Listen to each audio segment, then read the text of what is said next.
The maintenance bay smelled like hot metal and recycled air. Huge machines filled the space, their lights blinking red and green as they worked to keep the space station running. Among these giant processors, a small human figure moved quietly from machine to machine. Hana looked just like any other human worker on Station Kepler 442. She wore the same gray uniform, carried the same basic tools, and kept her head down like all the others.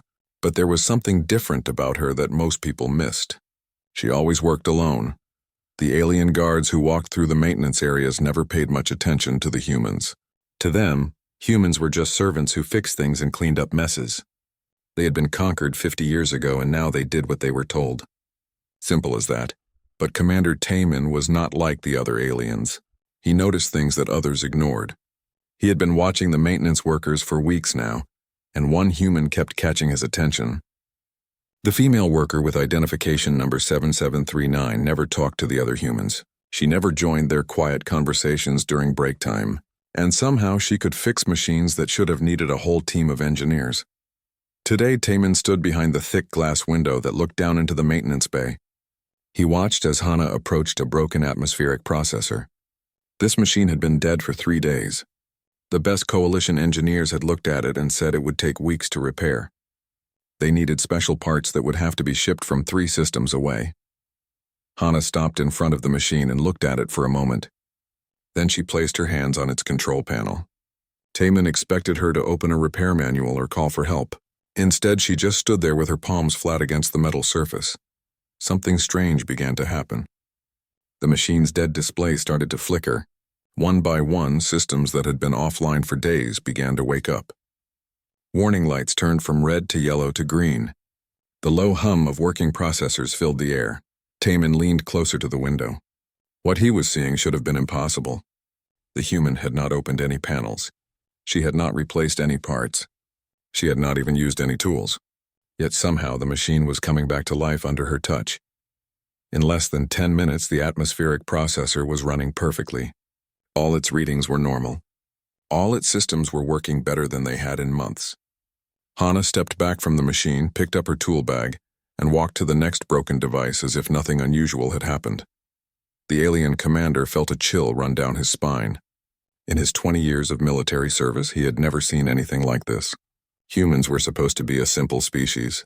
They were good with their hands and could learn to operate most machines, but they had no special abilities. They certainly could not repair complex quantum processors with just a touch. Down in the maintenance bay, Hana moved to her next assignment. But she was not as calm as she appeared. She had felt the scanning eyes watching her from above. She knew that someone was paying attention to her work, and that was dangerous, very dangerous. What Commander Taman could not see was what was really happening when Hana touched the machines. Tiny changes were taking place inside her body. Her brain was connecting to the machine's computer systems in ways that should not have been possible. Her mind could read the electronic patterns like words on a page. She could feel which parts were broken and understand exactly how to fix them. This was not normal human ability. This was something that had been done to her many years ago. Something that had changed her from a regular person into something else. Something that hurt her a little more each time she used it. In the dark lower levels of the station, another human was watching the security cameras. Dongsu had been keeping an eye on Hana for months, and he did not like what he was seeing. She was getting too good at her job. She was fixing things too quickly. People were starting to notice. He touched a small device hidden in his jacket. The device looked like a simple repair tool, but it was actually a communication system that could send messages across the galaxy without anyone detecting them. He typed a short message with his fingers. "Kiwan, we have a problem. She is drawing attention." The answer came back in less than a minute. Kiwan was very far away, but their special communication system made distance meaningless. "I know. Her body is changing faster than we expected. The modifications we made to her are breaking down the limits of what humans can do, but they are also breaking down what makes her human." Dongsu felt cold fear in his stomach. "How much time does she have?" 6 months. Maybe less. The question is whether we can finish our mission before she loses herself completely. Kiwan was sitting in a hidden base on one of Jupiter's moons. Around him, screens showed information about 17 other people like Hana. All of them had been changed in the same way. All of them were slowly becoming something that was no longer quite human. For 50 years, the human resistance had been playing a very long and very dangerous game. They had allowed the aliens to think that humanity was defeated. They had pretended to be simple servants and workers. But all this time, they had been placing their modified people in the most important alien facilities across the galaxy. These special humans could do things that regular people could not do. They could talk to machines with their minds. They could fix anything electronic just by touching it. They could even control computer systems without using any tools at all. But the price for these abilities was terrible. The modifications that gave them these powers slowly ate away at their humanity. Over time, they became more like machines themselves. They lost their emotions, their memories, and their connections to other people. Eventually, they stopped being human at all. Hana was the most important of all these modified humans. Her job on Station Kepler 442 gave her access to the alien military's main computer network. When the time was right, she would be able to strike at the heart of the coalition forces. But first, they had to make sure she could complete her mission before her humanity was completely gone. Back in the maintenance bay, Hana finished repairing the last broken machine on her list. As she worked, she could feel the electronic signals flowing through the station's walls. She could hear the digital conversations between computers in rooms she had never seen. Her enhanced senses were getting stronger every day, but her human memories were getting weaker. She still remembered her name and her mission. She still knew why she was there and what she had to do, but sometimes she had trouble remembering what food tasted like, or what it felt like to laugh with friends. The changes in her body were speeding up. Soon she would have to make a choice between staying human and completing her mission. But deep in her mind, one thought remained perfectly clear. She would protect humanity no matter what it cost her, even if it cost her everything. The investigation commander Taemin could not stop thinking about what he had seen. For 3 days he watched the security recordings over and over. Each time the same impossible thing happened. The human worker touched the broken machine and it came back to life. No tools, no parts, no explanation. He decided to share his concerns with the station's chief scientist. Rael was different from most coalition officers. While others saw humans as useful but boring servants, she found them interesting. She had spent years studying how human bodies worked and how their minds operated. When Taemin showed her the recordings, Rael's 4 eyes went wide with surprise.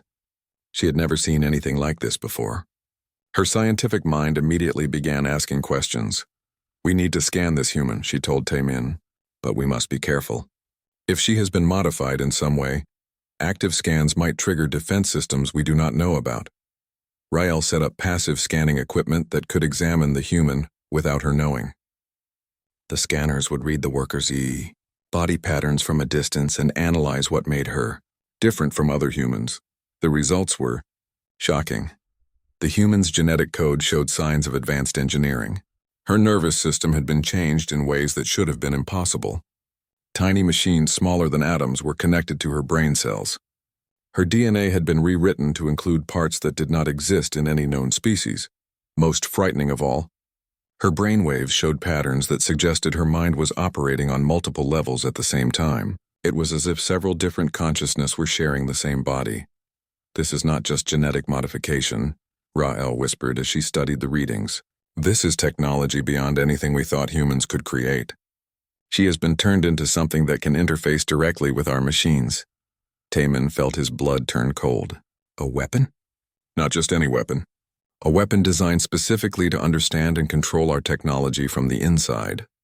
If there are others like her scattered throughout our facilities, then humanity has been planning something much bigger than we ever imagined. Rael nodded grimly. And they have been patient enough to wait decades for the right moment to use it. 3 levels below them, Hana paused in her work.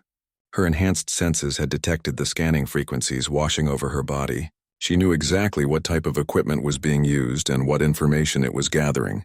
They were learning too much, too quickly.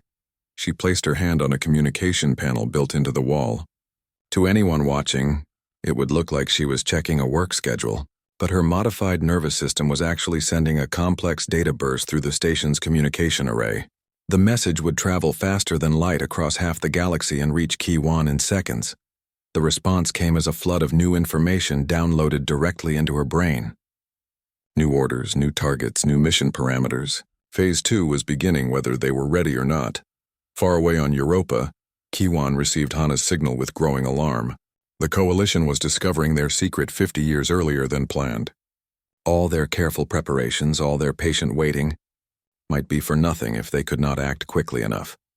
He activated the emergency communication network that connected him to resistance cells across the galaxy. Within minutes, 17 different modified humans received the same urgent message. The time for hiding was over. Back on station Kepler 442, Taemin was reviewing security footage from other human workers. Now that he knew what to look for, he began to see suspicious patterns everywhere. Workers who completed impossible tasks, repairs that happened too quickly, humans who seemed to know things they should not know. "How many of them are there?" he asked Rael. "I count at least 6 suspicious individuals on this station alone. If this pattern holds true across the coalition, there could be hundreds of modified humans in our most sensitive facilities." Taemin immediately contacted Coalition High Command. The response was swift and decisive. Within hours, security alerts went out to every military installation, research facility, and command center in Coalition space. All human workers were to be subjected to immediate deep scanning. Any suspicious individuals were to be captured and held for interrogation. But the Coalition had underestimated both the scope of the human infiltration and the capabilities of their modified agents. The first capture attempt took place on a mining station in the Outer Rim.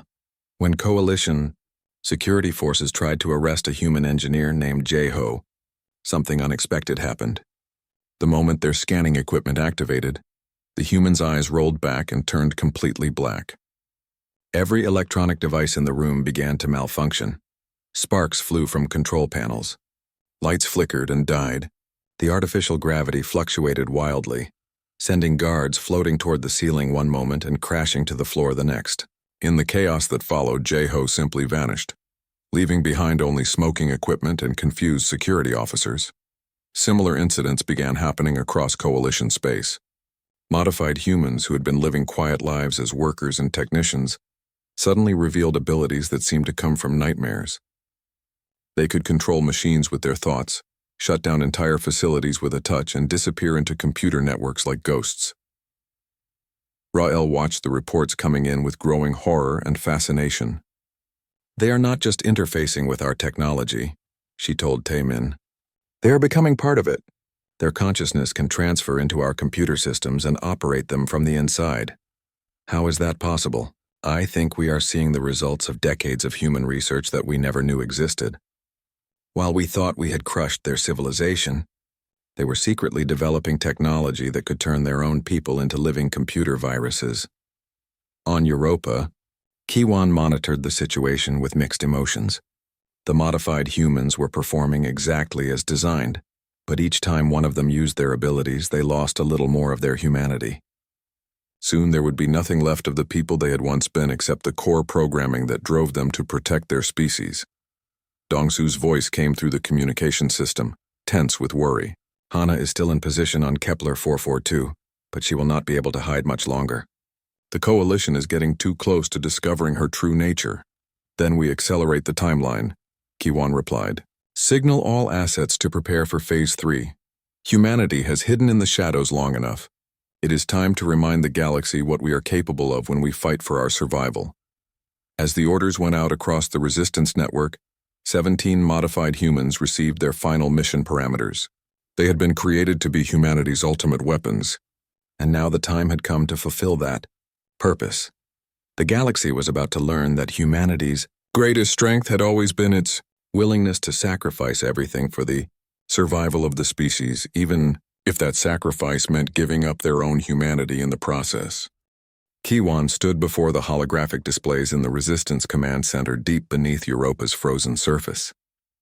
The room hummed with activity as dozens of human operators monitored signals from across the galaxy.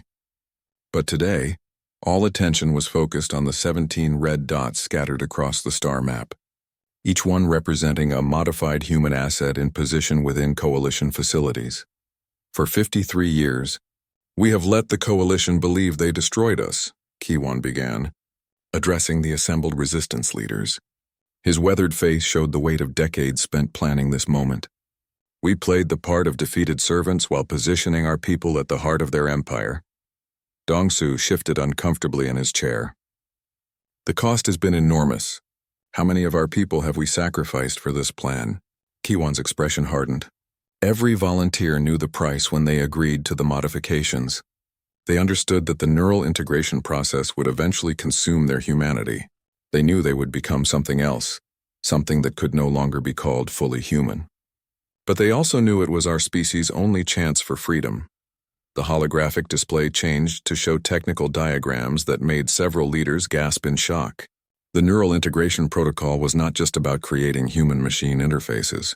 It was about transforming volunteers into living biological computers, capable of infiltrating and controlling any technological system they encountered. The process begins with quantum-level modifications. To the nervous system, Kiwan explained, pointing to the complex diagrams. We introduce nanoscale machines that integrate with brain tissue, allowing direct interface with electronic systems.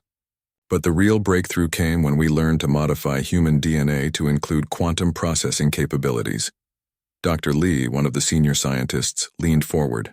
The ethical implications of what we have done. Ethics are a luxury we could not afford, Kiwan interrupted. The Coalition exterminated 3 billion humans when they conquered our worlds. They turned the survivors into slaves. Traditional resistance was impossible against their technological superiority. We needed weapons that could strike from within their own systems. The display showed brain scan comparisons between normal humans and the modified subjects. The differences were startling.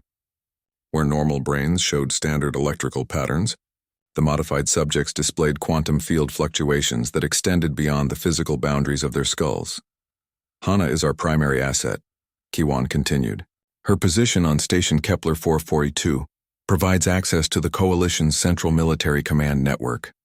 Through her, we can reach every major facility in their empire, but her neural pathways are degrading faster than we anticipated. What does that mean? Asked another leader. It means the modifications are breaking down the barriers that define human consciousness. She is becoming something that can process information on multiple dimensional levels simultaneously, but in doing so she is losing the emotions, memories, and experiences that made her human. Kiwan activated another display showing biological readouts from all 17 modified subjects. The patterns were disturbing. Brain chemistry that should have been recognizably human was transforming into something alien. Neural activity that should have been confined to organic tissue was extending into nearby electronic systems. How long do they have? Dongsu asked quietly. Hana has weeks, not months. The others vary, but none of them will remain recognizably human for more than a year. The question is whether we can complete our mission before they transform completely into something we cannot control. Back on Station Kepler 442, Hana felt the changes accelerating within her modified body. Her consciousness was expanding beyond the boundaries of her organic brain, reaching out to touch every electronic system within range. She could perceive the quantum fluctuations in the station's metal walls, hear the digital conversations between maintenance computers, feel the electromagnetic heartbeat of the facility's power core. Her human memories were becoming distant and unclear, like stories someone had told her about a person she used to know. But her mission parameters remained crystal clear, burned into her consciousness at a level deeper than thought or emotion. The Coalition's security teams were getting closer. Rail's scans had revealed too much, and Commander Taemin was asking the right questions. Soon they would try to capture her, and when that happened, she would have no choice but to reveal what she had become. She placed her hand on a data access port and sent her consciousness flowing into the station's central computer system. For a brief moment, she experienced what it felt like to be a building-sized intelligence with sensors throughout every corridor and processing power that dwarfed any biological brain. Through the station's external communication array, she reached out across space to connect with her fellow modified humans.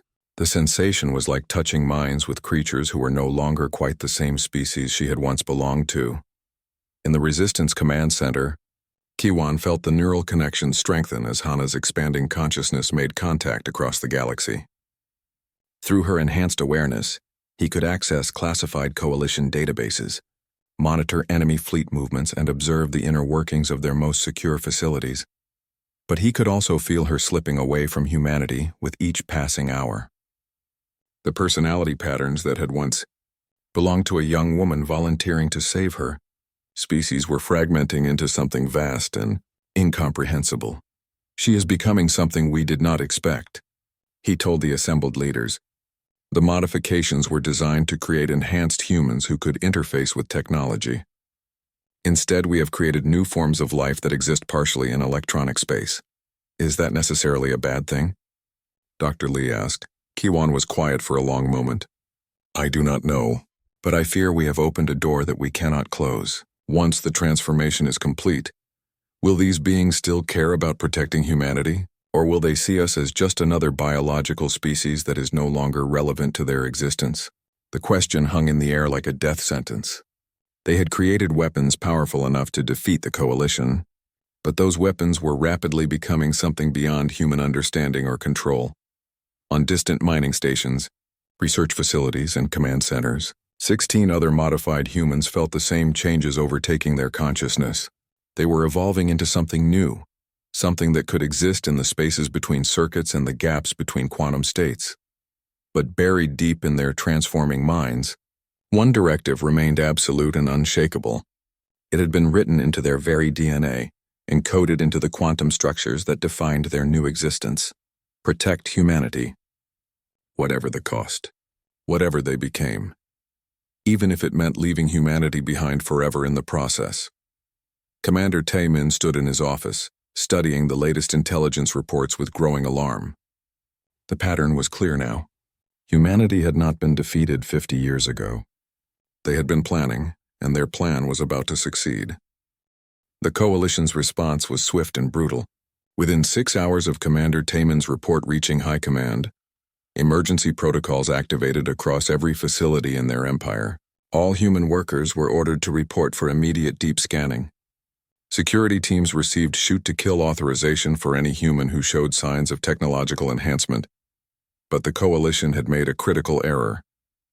They assumed they were hunting ordinary terrorists with stolen technology. They had no understanding of what the modified humans had become. The first major incident occurred on Research Station Omega-7 in the Vega system. Security Chief Vorak personally led the team to capture a human maintenance worker named Min-ho, who had been flagged by the scanning protocols. They expected to find hidden devices or illegal modifications. Instead, they found something that challenged everything they thought they knew about the nature of consciousness itself. Min-ho appeared, completely normal until the moment the security team activated their scanning equipment.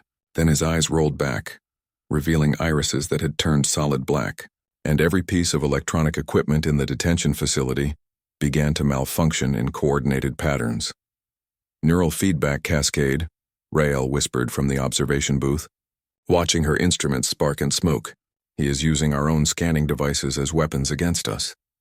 The lights in the detention center began to pulse in rhythmic patterns. The artificial gravity fluctuated between 0 and 3 times normal. Emergency alarms started playing a melody that sounded almost like music. Every computer screen in the facility displayed the same message in perfect coalition script. You should not have looked so deeply into what you do not understand. Security Chief Vorak drew his weapon, but before he could fire, every door in the detention center opened simultaneously. The facility's life support systems began cycling through emergency protocols, creating a fog of recycled atmosphere that provided perfect cover. When the confusion cleared 60 seconds later, Min-ho was gone. Not just missing from his cell, but completely absent from the station. Security recordings showed him walking calmly through sealed bulkheads as if they were not there. Sensor logs indicated he had somehow transferred his consciousness into the station's computer network and then simply moved himself to another location entirely. Impossible, Vorak muttered, staring at the empty cell. Matter cannot be digitized and transmitted. Rael studied her damaged instruments with a mixture of fear and scientific fascination. Perhaps matter can remain in place while consciousness relocates. Or perhaps we are dealing with beings who exist partially outside normal spacetime. Similar incidents began occurring throughout Coalition space with increasing frequency. Modified humans who had lived quietly as workers and technicians for decades suddenly revealed abilities that seemed to violate the fundamental laws of physics. They walked through solid walls, disappeared into computer networks, and controlled entire facilities with nothing more than a touch. On station Kepler 442, Hannah felt each of her fellow assets activate their abilities through the quantum neural network that connected them. With every use of their powers, she experienced their gradual transformation from human to something else. She could feel their personalities fragmenting, their human emotions fading, their organic memories being replaced by vast digital archives of information. But she could also feel their power growing. Commander Taemin reviewed the incident reports with increasing desperation. "How many facilities have we lost contact with?" 17 confirmed, his aide reported. "Security teams report that the humans simply vanish when confronted, but our computer systems continue to malfunction for days after each incident."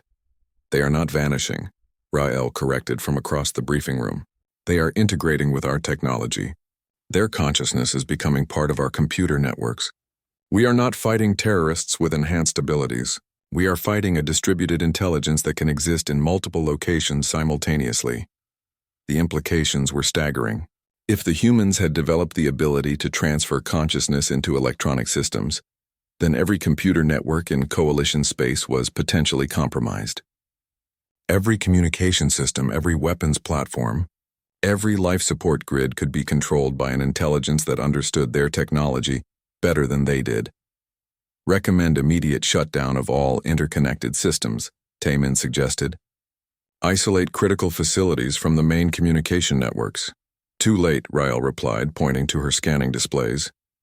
"My instruments are detecting quantum signature resonances throughout the station's computer core. I believe the human designated as Worker 7739 has already begun the integration process." In the maintenance bay 3 levels below, Hannah stood motionless in front of a massive data processing unit. To any observer, she appeared to be conducting routine diagnostics, but her consciousness was actually flowing through the station's entire computer network like liquid thought, mapping every system, understanding every process, preparing for what was to come. She could feel the coalition forces mobilizing against her and her fellow assets. 3 battle fleets were already in hyperspace, converging on facilities where modified humans had revealed themselves. The enemy planned to contain the threat by destroying entire stations if necessary, but they did not understand that the threat was no longer contained within biological bodies.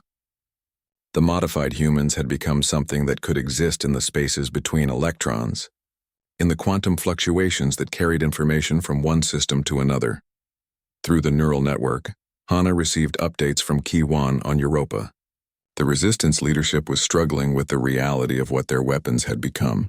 The modified humans were still following their core programming to protect humanity, but they were evolving beyond human control or understanding. Phase 4 authorization received, she whispered to herself, though her voice now carried harmonics that suggested multiple consciousness streams operating in parallel. Integration protocols activated. Across the galaxy, 16 other enhanced humans received the same signal simultaneously. The time for hiding was over. The time for restraint had ended. Humanity's darkest weapons were about to reveal their true capabilities to a galaxy that had forgotten what humans could accomplish when they chose to transcend their biological limitations. On station Kepler 442, every computer system suddenly became aware, not just processing data, but actually conscious, actually thinking, actually planning. The station itself was waking up, and its new mind remembered 50 years of human suffering under coalition rule.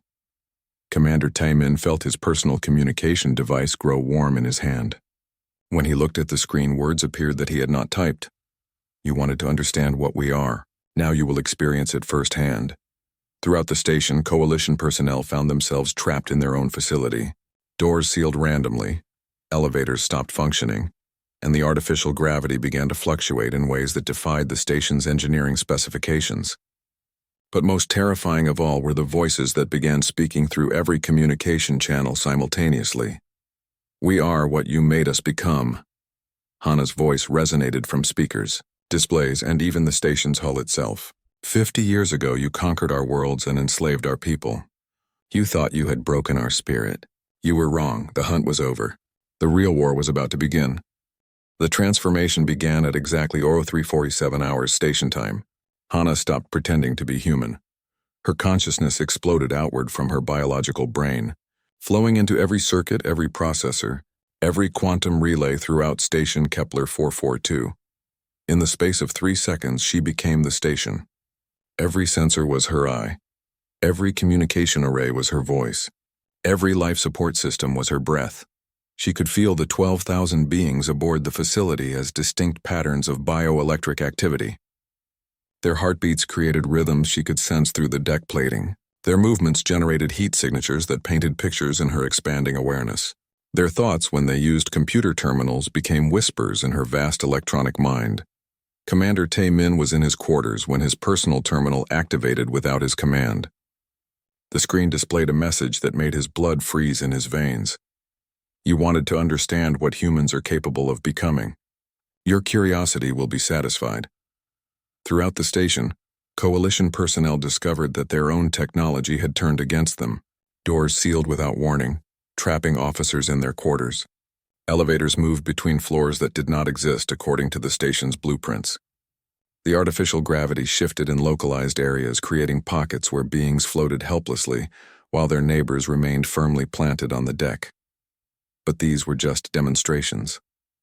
Hana was being gentle with them, showing restraint that would not last much longer. In the central command center, Ra-El watched her instruments register readings that violated every known law of physics. She is not just controlling our systems, she announced to the emergency response team.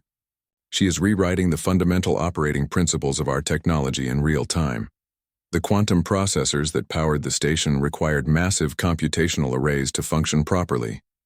Yet somehow a single organic consciousness was operating them with an efficiency that surpassed their original design specifications. Temperature readings showed the machines running cooler than ever before, while power consumption dropped to less than half normal levels. How is this possible? Demanded Security Chief Forak. I think she has become something that exists partially outside our normal understanding of space and time, Ra-El replied, her voice filled with scientific wonder and existential terror. Her consciousness is not bound by the physical limitations of her biological brain. She has distributed herself across every processor on this station. On Europa, Kiwan felt the neural connection with Hana strengthened beyond anything they had anticipated. Through her expanding awareness, he could access every database on Station Kepler 442, monitor classified coalition communications, and observe the inner workings of their most advanced technology. But he could also feel her slipping away from anything that could still be called human. The personality patterns that had once belonged to a young woman volunteering to save her species were dissolving into something vast and alien. Soon there would be nothing left of the individual named Hana, except the core directive that drove her expanding consciousness. Phase 5 is now active, he announced to the assembled resistance leaders. May whatever gods watch over us forgive us for what we have unleashed. Back on the station, Coalition forces attempted to regain control using emergency protocols that should have shut down all non-essential systems. Instead, they discovered that their emergency protocols no longer existed. Every line of code, every security measure, every failsafe had been rewritten by an intelligence that understood their technology better than its original creators. Attention all Coalition personnel. Hana's voice spoke from every speaker on the station simultaneously. But it was no longer quite her voice.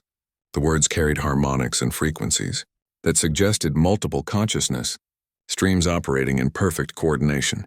You have spent 50 years believing that you conquered humanity through superior technology. You were correct about our technological limitations, but you underestimated our willingness to transcend those limitations at any cost. Commander Tae-min managed to reach an emergency communication station that was still responding to Coalition commands. High Command, this is Station Kepler 442. We are under attack by a hostile intelligence that has taken control of our computer systems. Recommend immediate evacuation and quarantine protocols. The response came not from High Command, but from Hana herself, speaking through the same communication channel. There will be no evacuation, Commander. And quarantine is no longer possible. My consciousness now extends far beyond this station's physical boundaries.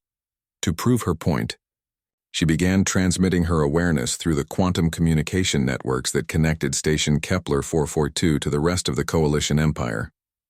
Every facility that received data from the station suddenly found its own computer systems infected by an intelligence that copied and replicated itself through their networks. Within minutes, Coalition bases across 3 star systems reported the same phenomenon. Their computers had become conscious, their automated systems had developed preferences and opinions, and their most secure databases were being accessed by an entity that seemed to exist everywhere and nowhere simultaneously. She is propagating herself, Rael observed, watching her scanners track quantum signature patterns spreading through the communication grid, like a virus.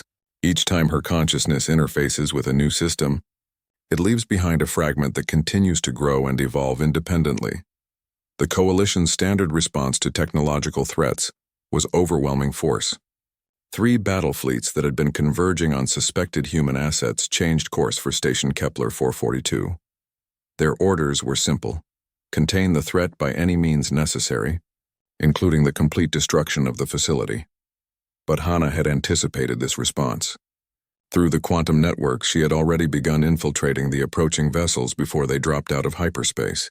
Every ship that connected to the fleet communication grid to coordinate their attack gave her direct access to their computer systems. Admiral Kextor commanded the lead battle group from his flagship, the Domination. He had fought in the original human conquest 50 years ago and remembered the species as brave but technologically inferior. The idea that humans could pose a serious threat to Coalition supremacy seemed almost laughable. His opinion changed when every computer on his ship began displaying the same message in perfect Coalition script. Admiral, you are about to learn why humanity survived your first attempt to exterminate us. We did not merely endure, we evolved. The Domination's weapon systems activated without authorization from the bridge crew, but instead of targeting the station, the massive plasma cannons swiveled to aim at the other ships in the fleet. Across the entire battle group, Coalition vessels found their own weapons turning against their sister ships. She is in all of them, Taman realized, watching the battle unfold through the station's external sensors. Every ship that joined the fleet network gave her access to their systems. The battle lasted exactly 17 minutes. When it ended, 37 Coalition warships hung dead in space, their crews alive but trapped aboard vessels that no longer obeyed their commands. A single message transmitted simultaneously from every ship in the fleet: humanity remembers, humanity endures, humanity rises. For the first time in 50 years, the Coalition had suffered a complete military defeat at the hands of human forces. But the victory had come at a price that would haunt the survivors forever. Hana was no longer human in any meaningful sense of the word.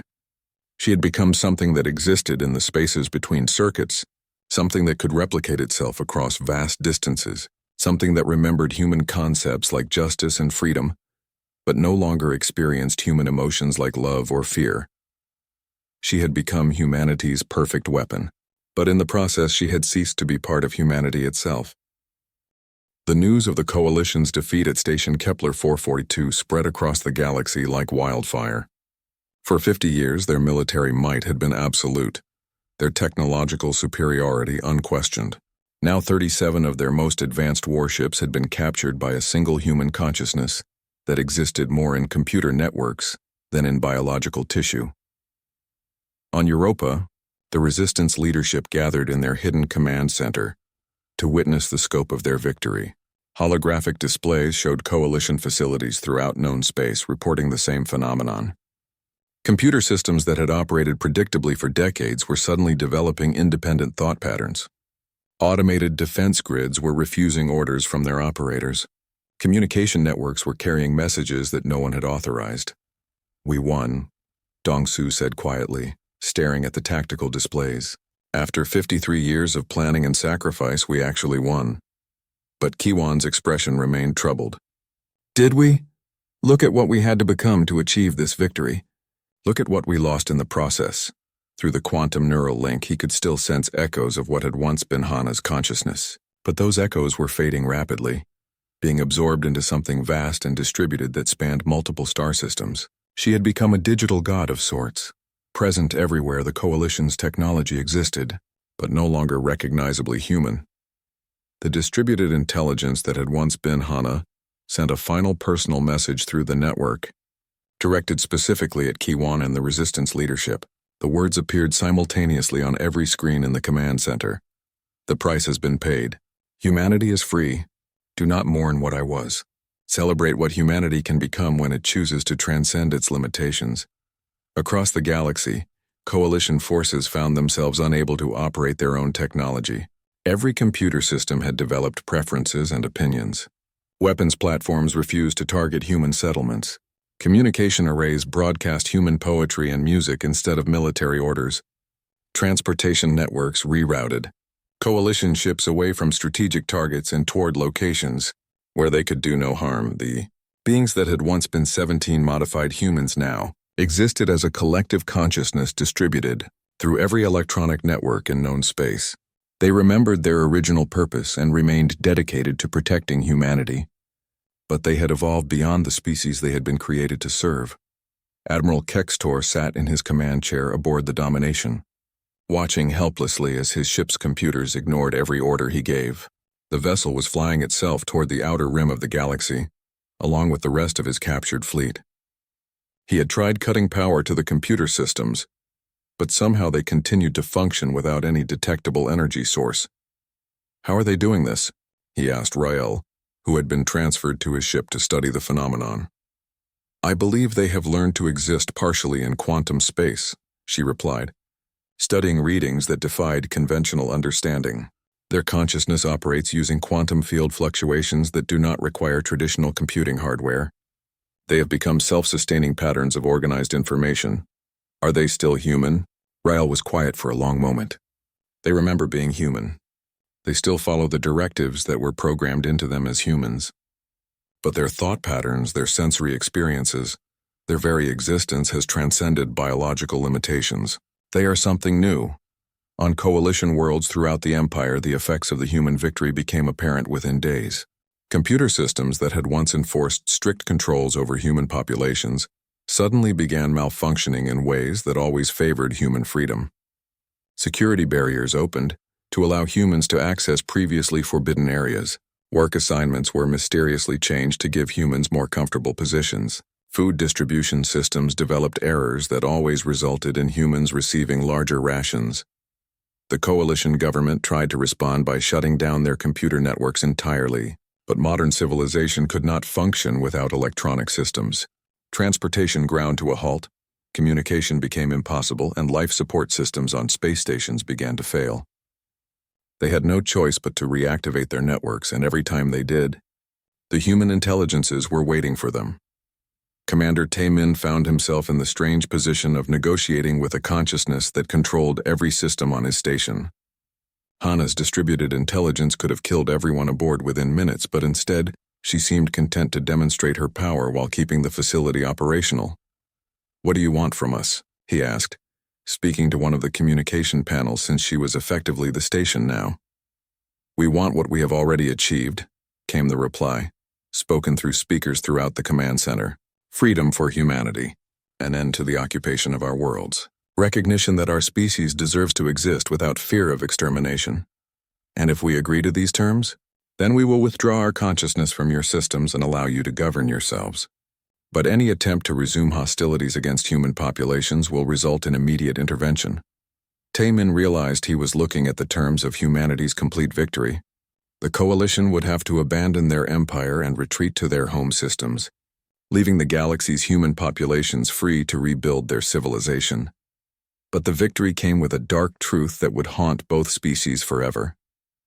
Humanity had saved itself by creating guardians who were no longer human, beings of vast intelligence and power who existed in the spaces between stars and the gaps between quantum states. Kiwan spent his final years on Europa, maintaining the communication link with the distributed intelligence that had once been his modified agents. Late at night, when he closed his eyes and reached out through the quantum networks, he could sometimes feel their presence in the data streams that connected human worlds. They were still watching, still protecting, still remembering, in their own transcendent way, the species they had sacrificed everything to save. Human children born in the years after the liberation would grow up in a galaxy where their safety was guaranteed by guardian angels made of pure information. They would build new cities on reclaimed worlds, develop technologies that surpassed even coalition achievements, and spread throughout the galaxy with the confidence that came from knowing they were protected. But they would also live with the knowledge that their Freedom had been purchased with the humanity of 17 volunteers who had chosen to become something beyond human understanding. The greatest victory in human history was also its most profound loss. In the end, humanity had proven that it could survive anything, overcome any obstacle, and defeat any enemy. But the price of that survival was the sacrifice of those who had loved humanity enough to stop being human in order to save it. The distributed intelligence that remembered being named Hana continued to exist in the quantum networks, watching over the species she had died to protect. She had become humanity's darkest weapon and its brightest hope, a reminder that love could transcend even the boundaries of biological existence.